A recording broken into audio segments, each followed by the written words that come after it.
Second, दूसरे प्रकार का निवेशक वह होता है जो निवेश उत्पन्न करता है। यह निवेशक आमतौर पर सौदे को उसी तरह से असेंबल करता है जिस तरह कंप्यूटर के पार्ट खरीदने वाला कंप्यूटर बनाता है। मैं कंप्यूटर के पार्ट्स को असेंबल करने के बारे में कुछ नहीं जानता, लेकिन मैं जानता हूँ कि आर्थिक अवसरों के पार्ट्स को कैसे असेंबल किया जाता है, या उन लोगों को जानता हूँ जो ऐसा कर सकते हैं। दूसरे प्रकार का निवेशक ज़्यादा पेशेवर होता है। कई बार सारे हिस्सों को असेंबल करने में बरसों लग जाते हैं और कई बार वे कभी असेंबल नहीं हो पाते हैं। मेरे अमीर डैडी ने मुझे दूसरे प्रकार का निवेशक बनने के लिए प्रोत्साहित किया था।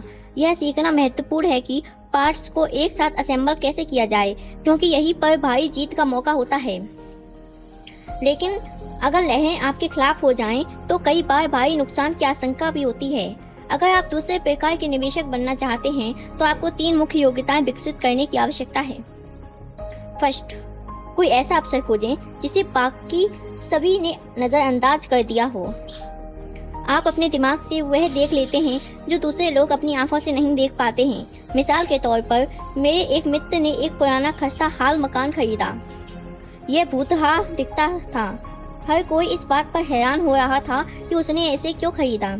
हमने जो नहीं देखा और जो उसने देख लिया वह ये था कि उस मकान के साथ 4 खाली प्लॉट भी मिल रहे थे। उसे यह बात टाइटल कंपनी जाने के बाद पता चली थी। मकान खरीदने के बाद उसने मकान तुड़वा दिया और 5 प्लॉट एक बिल्डर को बेच दिए। उसे अपने निवेश के 3 गुना ज़्यादा कीमत मिली। 2 महीने की मेहनत के बदले उसने $75,000 कमा लिए। यह बहुत बड़ी रकम तो नहीं है, लेकिन निश्चित रूप से यह न्यूनतम तनख्वाह को तो हरा ही देगा, और यह तकनीकी दृष्टि से कठिन भी नहीं है। सेकंड, पैसे जुटाना।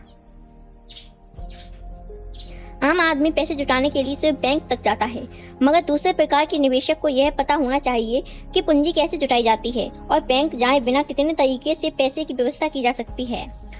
शुरुआत में ही मैंने सीख लिया था कि बैंक से कर्ज लिए बिना मकान कैसे खरीदे जाते हैं। मकान खोजने के बजाय पैसे जुटाने की योग्यता सीखना मेरे लिए बेहद कीमती साबित हुआ। अक्सर मैं लोगों के मुंह से सुनता हूँ, बैंक मुझे कर्ज नहीं दे रहा है, या मेरे पास इसे खरीदने के पैसे नहीं हैं। यदि आप दूसरे प्रकार के निवेशक बनना चाहते हैं तो आपको यह सीखने की आवश्यकता है कि उस बाधा को कैसे दूर करें जिसके सामने आने पर ज़्यादातर लोग रुक जाते हैं। दूसरे शब्दों में, ज़्यादातर लोग सिर्फ इसलिए सौदा नहीं कर पाते हैं क्योंकि उनके पास पैसा नहीं होता। यदि आप इस बाधा को पार कर सकें तो आप उन लोगों से लाखों डॉलर आगे होंगे जो ये योग्यता नहीं सीखते हैं। ऐसे मौके रहे हैं जब मैंने कोई मकान, चेयर या अपार्टमेंट बिल्डिंग खरीद ली, हालांकि मेरे बैंक ने एक डेला भी नहीं था। मैंने एक बार एक अपार्टमेंट हाउस $1.2 मिलियन में खरीदा। मैंने विक्रेता और क्रेता का लिखित अनुबंध करके इसे पक्का कर लिया। फिर मैंने 1 लाख का बयाना उधार लिया, जिससे मुझे बाकी पैसा इकट्ठा करने के लिए 90 दिन का समय मिल गया। मैंने ऐसा क्यों किया? सिर्फ इसलिए क्योंकि मैं जानता था कि उस मकान की असली कीमत $2 मिलियन थी। दरअसल पूरा पैसा इकट्ठा करने की नौबत ही नहीं आई। इसके बजाय जिस व्यक्ति ने $1 लाख उधार दिए थे, उसने मुझे सौदा खोजने के बदले $50,000 दिए। मेरी जगह पर आ गया और मैं उस सौदे से बाहर हो गया। इस काम में लगा कुल समय 3 दिन। एक बार फिर दोहराना चाहूँगा, आप जो खरीदते हैं उससे ज़्यादा महत्वपूर्ण वह होता है जो आप जानते हैं। निवेश करने का ताल्लुक खरीदने से कम जानने से ज़्यादा होता है। थर्ड, चतुर लोगों को संगठित करें। बुद्धिमान लोग वे होते हैं जो अपने से ज़्यादा बुद्धिमान व्यक्ति के साथ काम करते हैं या उसकी सेवा लेते हैं। जब भी आपको सलाह की आवश्यकता हो तो अपने सलाहकार समझदारी से चुनें। सीखने के लिए बहुत कुछ है, लेकिन पुरस्कार गगनचुंबी हो सकते हैं। अगर आप इन योग्यताओं को नहीं सीखना चाहते हैं तो मैं आपको पहले प्रकार का निवेशक बनने की सलाह दूंगा। आप जो जानते हैं वह आपकी सबसे भारी पूंजी है। आप जो नहीं जानते हैं वह आपका सबसे बड़ा जोखिम है। जोखिम हमेशा रहता है, इसलिए जोखिम से बचने के बजाय इसका प्रबंधन करना सीखें। अध्याय 5, सबक 5। अमीर लोग पैसों का आविष्कार करते हैं। सार, रॉबर्ट 2 विरोधी उदाहरण देते हैं। सबसे पहले अलेक्जेंडर ग्राहम बेल की कहानी, जो उनके प्रोडक्ट की भारी मांग देखकर चकित थे और अपनी कंपनी वेस्टर्न यूनियन को $1 लाख में बेचने की कोशिश कर रहे थे। वेस्टर्न यूनियन इस अवसर को नहीं देख पाया और इसने बेल के प्रस्ताव को ठुकरा दिया। इस तरह अरबों डॉलर के एक उद्योग का उदय हुआ। दूसरा उदाहरण टीवी की न्यूज़ का था। जिसने एक स्थानीय कंपनी की चटनी के बारे में बताया गया था, और एक बर्खास्त मैनेजर अपनी नौकरी वापस लेने के लिए कैमरे के सामने गिड़गिड़ा रहा था। उसने अभी अभी एक मकान खरीदा था और उसे दहशत हो रही थी कि वह इसे गंवा देगा।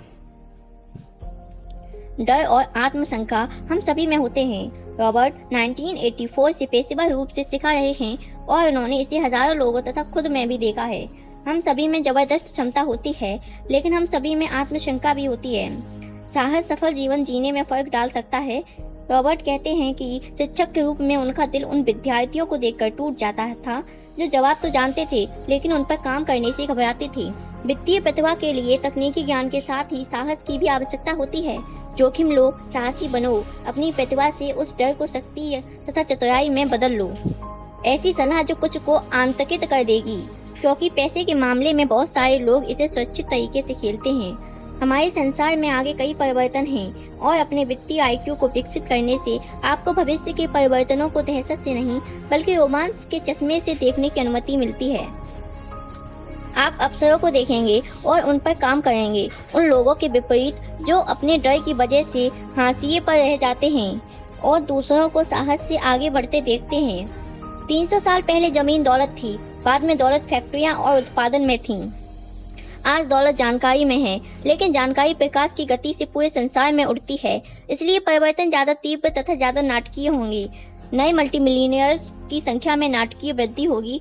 ऐसे लोग भी रहेंगे जो पीछे छूट जाते हैं। कुछ लोग पुराने विचार में जकड़े रहते हैं और जूझते समय प्रौद्योगिकी या अर्थव्यवस्था को दोष देते हैं। वे यह नहीं देख पाते हैं कि पुराने विचार ही उनके सबसे बड़े शत्रु हैं। कल कोई चीज करने का जो विचार या तरीका अच्छा माना जाता था, वह पुराना जमाना लग चुका है। रॉबर्ट अपनी क्लास में आने वाली एक महिला का उदाहरण देते हैं जिसे वे अपने आविष्कार किए हुए कैश फ्लो बोर्ड गेम से सिखा रहे थे। यह गेम लोगों को सिखाता है कि पैसा कैसे काम करता है। ये बैलेंस शीट के साथ इनकम स्टेटमेंट के आपसी संबंध के बारे में भी सिखाता है। कुछ लोग इस गेम से प्रेम करते हैं, कुछ इससे नफरत करते हैं और बाकी मुद्दे की बात चूक जाते हैं। उनके उदाहरण में महिला को यह समझ नहीं आ रहा था कि जिन चीज़ों को वह सामान्यतः संपत्ति मानती थी, जैसे नाव, वह उसके कैश फ्लो को नकारात्मक रूप से क्यों प्रभावित करती थी। उसने कई चुनौतीपूर्ण कार्ड निकाले और उसका खेल भयंकर था।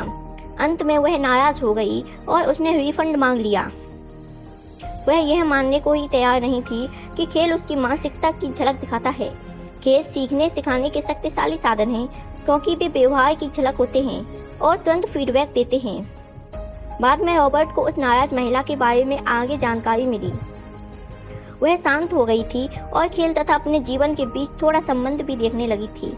उसने अपने तथा अपने पूर्व पति के पैसों पर कभी ध्यान नहीं दिया था और इसकी वजह से उसे नुकसान हुआ था। कैश फ्लो गेम का उद्देश्य खिलाड़ियों को यह सिखाना है कि वे नए तथा विभिन्न वित्तीय विकल्प सोचें और बढ़ाएं। कुछ लोग यह काम आसानी से कर लेते हैं, बाकी जूझते हैं। जिनका वित्तीय मस्तिष्क सृजनात्मक होता है, वे सबसे तेजी से चूहा दौड़ से बाहर निकल जाते हैं।